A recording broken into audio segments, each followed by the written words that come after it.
Aşgabat'ın 64-nji mektebinden başlanan para basagaýlygy mart ebitine hem baryp ýetdi. Milli Howpsuzlyk Gurulugynyň, prokuraturanın, polisiýanyň we häkimlikleriň işgärleri ýa-da elit edilýän gatlyga girýän enatalara ardyly mekteplerde okuyan çağalaryny ol ýerlerden çykaryp öz ýaşaýan ýerlerindäki adaty mekteplere aslyny ýaly boýunça degişli bolmaly ýerlerine ýerleşdirmek goýuldy. Şol wagtda türkmen mekteplerindäki urus bölümleriniň ýapylmagy resmi taýdan täzelikde girilen sanitariýa talaplary bilen baglanşdyrylan meňzeýär we Ortiýetiň Türkmenistanyň ilçihanasy hem bu ýagdaýa gynanç bildirdi. İlçihananyň web saýtyna 7 sentýarda çap edilen maglumatda aýdylmagyna görä COVID-19 sebäpli girilen sanitariýa ülgülerini berza etmek mümkin bolmansoň Aşgabatdaky bilim edaralarynyň bir näçesini urus dilli bölümleri ýatyryldy. Azatlygyň Marda habarçysynyň şuň 9 sentýarda beren maglumatyna görä bu buyrug ýerine ýetirmedik emellerlere işlerinden kogulmak we garşylaryna derme açylmak howpawanýar. Şu aralykda Gurbanuly Berdimuhammedow korrupsiýa garşy hereket boýunça utgaşdyrjy pudagary topar hakyndaky düzgünnamany tasdiklady. Emma bu düzgünnamanyň nähili ütgöşlük getirjegi aýdynlaşdyrylmaýar. Şeýle-de prezident goloýda hökümetiň 9 aýdaky işine bagyşlanan mejlisde ýene bir gezek kadrlar meselesine teretjekdigini uýdurdy. Bu täzelikler mundan öň çağalaryny udag aralykdan hatda oba ýerlerindäki jaýlaryndan hem şähere gatnadyp okudýan ýerli resmileri gyssaga salana meňzeýär. Olar çağalaryny gyssanmaz öz ýaşaýan ýerleriniň goloýundaky adaty mektepleri ýerleşdirmäge başladylar. Mar şäherine ýerleşýän 5-nji, 14-nji, 20-nji orta mekteplerde rus diline sapak berilýän bölümler bar. 16-njy, 24-nji mektepler, olarky türk mektepleri bolsa, şu wagt ýöri töleşdirilen mektep hasaplanýar. Şahatlyk şäherçesindäki ýöri töleşdirilen mektep internat bolsa, çuňlaşdyrylan bilim berýän mektep hasaplanýar diýip habarçy bilen anonimlik şertinde gurulaşan ýerli pedagog gurrun berdi. Onun sözlerine görä, bu mekteplere başga ýerlerde ýaşaýan enatalaryň çağalaryny ýerleşdirmek üçin ýa zor gerek ýa-da ber. Güýç guruluşlarynyň resmileri ýa-da häkimlikleriň jogapkar işgärleri çağalaryny rus dilli klaslarda okutmak üçin para berýärmi ýa-da berenok. Muny aýdyp biljekkä, ýöne bir neslen meşgullanýan goňşym ol mekteplerde her çağ üçin 500-den $1000 aralygyny pul sorulýanlygyny aýtdy diýip adyny aýdylmalygyny soran 55 ýaşly muallym aýtdy. Şol wagtda her aladalaryň diňe mektep çalışmak bilen çäklenmeligi hem mümkin diýen çaklamalar bar. Azatlygyň hukuk goraýjy edaradaky çeşmesiniň maglumatyna görä, güýç guruluşlarynyň jogapkar işgärleri çağalarynyň mektebini üýtgetmek bilen gutulsalar özlerini bagtly saýmaly. Sebäbi häzir olaryň her biriniň emlägi, baýlygy hakynda gizlin maglumat toplanýar. Hukuk goraýjy edaralaryň işgärleri häzir öz gymmatdaky awtologlaryny, elitden satyn alan jaýlaryny ýazgyda gyssanmaz daşkyn garnaşlarynyň atlaryna geçirmäge başladylar.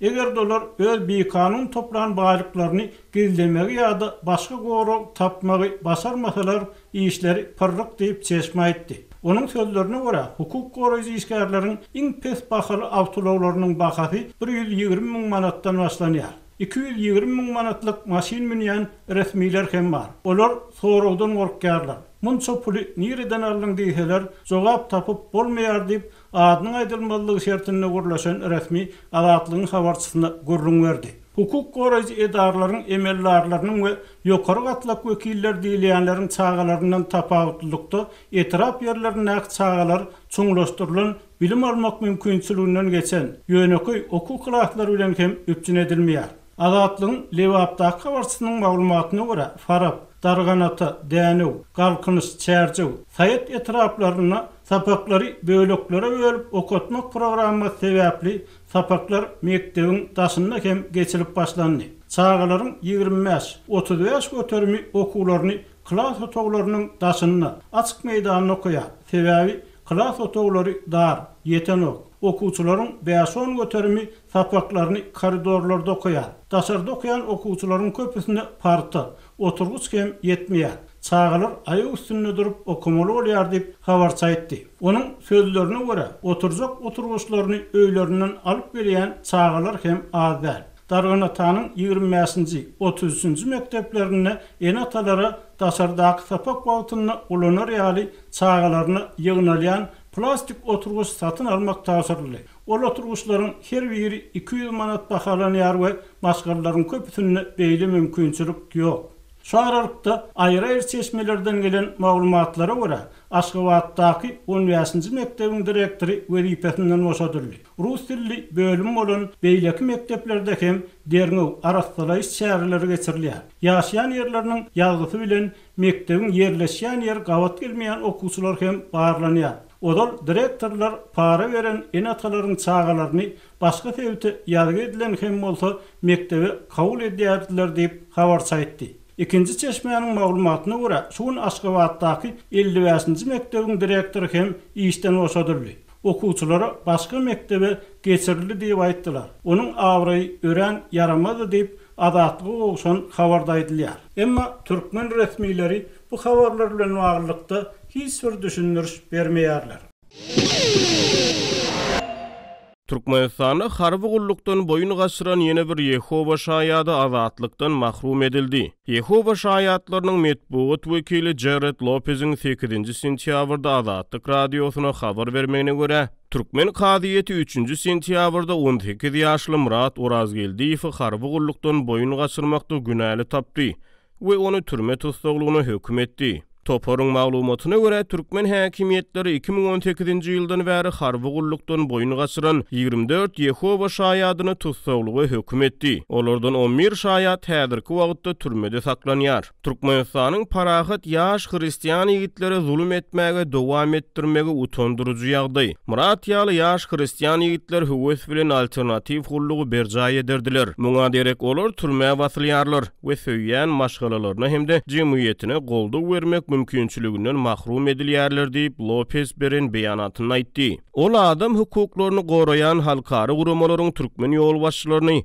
onuncu sebäpli harby gullukdan boyun gaçyranlary tutsag etmegi besetmäge hemde hökmany harby gullugy derek olary alternatiwa hödürlemäge gaýta çagyranyny aýtdy. Biz Türkmenistan ýakyn wagtda öz kanunlaryny halkara ülüňelere laýyk getirip olary üýtüp etmek girder we parahat ýaş ýigitleriň gereksiz tutsag edilmegini beseder diýip umyt edýär diýip Toporun metbuat wekili aýtdy. Lopez Human Rights Watch guramasynyň Ýewropa we Merkez Aziýa bölüminiň direktorynyň orunmasary Rachel Denber'ın türkmen häkimiýetlerini Orazgeldiýew boşatmaga çagyrýan sözlerini sitirledi. Türkmenistanyň häkimiýetleri Murat Orazgeldiýew derrew boşatmaly we oňa garşy bildirilýän jenaýet işini ýatyrmaly diýip Denber aýtdy. Ol Orazgeldiýewiň tutsag edilmegine gabahat diýdi. Türkmen kadyýeti geçen aýyň başyna ýene 2 Yehova şaýadyny Dogonlar Eldor we Sanjarbek Saburovlary şol bir aýyplama bilen türme tutsaglygyna hökm etdi. Türkmenistan Birleşen Milletler Guramasynyň Adam Hukuklary Komitetiniň teklipnamalaryna laýyklykda ynançlary sebäpli harby gulluk edip bilmeýän adamlara alternativ raýat gullugyny hödürlemeli. Şeýle-de olar wujdan azatlygy baradaky hukuklaryny ulananlyklar üçin tutsagda saklanýan beýleki Yehova şaýatlaryny azatlyga çykarmaly diýip Rachel Denber aýtdy. Kenan Institutunyň işgäri Merkez Aziýa meseleleri boýunça bilermen Edward Lemon'un pikiriçe Türkmenistan ýapyk döwlet bolmak bilen dünýäde adam hukuklary boýunça iň yaramaz ýagdaýdaky ýurtlaryň biri we beýleki Merkez Aziýa ýurtlaryna bolşýaly bu ýurtda hökmany harby gulluk çagyryşlaryna dayanýan goşun bar. Kanun boýunça 18 ýaşdan 27 ýaş aralygyndaky her bir erkek raýat esasly sebäpleri bolmasa harby gulluk etmäge borçly edilýär. Onun çesasyna gullukdan ýüze urmak esasly sebäp hasaplanmaýar we gulluk etmekden gaça duranlar 2 ýyl azatlykdan mahrum edilip bilinir.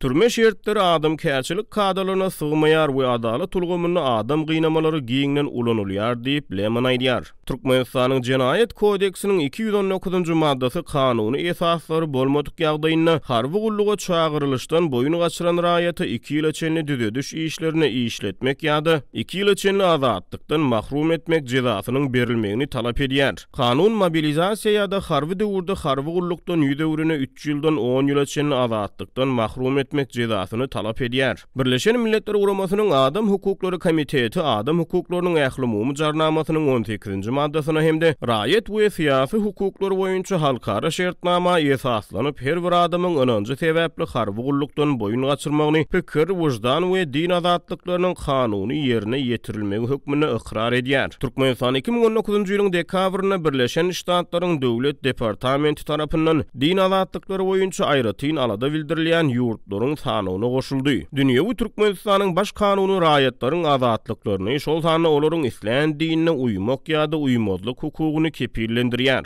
Ýöne adam hukuklaryny goraýjy halkara guramalar Türkmen häkimetlerini raýatlaryň azatlyklaryny, şol sany din azatlyklaryny depelemekde ýergiderli tanqid edýär. Türkiýanyň Istanbul şäherinde neşe maddeler bilen ilteşikli 3 adam çolsanda Türkmenistanyň 2 raýaty tutsak edildi. Bu barada Türk media terişdeleri habar berýär. Haberler.com neşriniň Istanbulyň polisiýa müdürlügine salgylanyp 7 sentýabrda çap eden habaryna görä, polisiýa işgärleri Ataşehir etrapçasynda köçede neşe maddelerini satýan satyjylara garşy operasiýa geçirdi. Operasiýada Yunus Emre İ we Türkmenistanyň raýatlary Meylis A ve Ayna E adlı şüpheliler tutsak edildi. Gözlek işlerinde 67,44 gram girayin maddesi ele salındı diýilip habarda bellenilýär. Şeýlede gözleklerde 12,150 gram metamfetamin, 10,110 gram neşe goşundyly madda, 10 sany neşe terişdesi, 1 sany terede, 1 mobil telefon we bir kanun neşe gaçakçylygyndan alınandygy aýdylýan 395 Türk lirasy ortaça 52 Amerikan dollary hem ele salındy. Şüpheliler polisiýa bölümünden kaziýete geçirildi diýilip Türk neşriniň maglumatynda tutsak edilenleriň soňky ykbaly barada hiç zat aýdylmaýar. Azatlyk radiosu bu barada Istanbulyň polisiýa müdürlüginden we Ataşehir etrap polisiýa bölümünden goşmaça maglumat alyp bilmedi. Belläp geçsek, bu Türkiýede türkmen raýatlary bilen bagly soňky 2 hepdeniň dowamında peýda bolan 5-nji habardyr.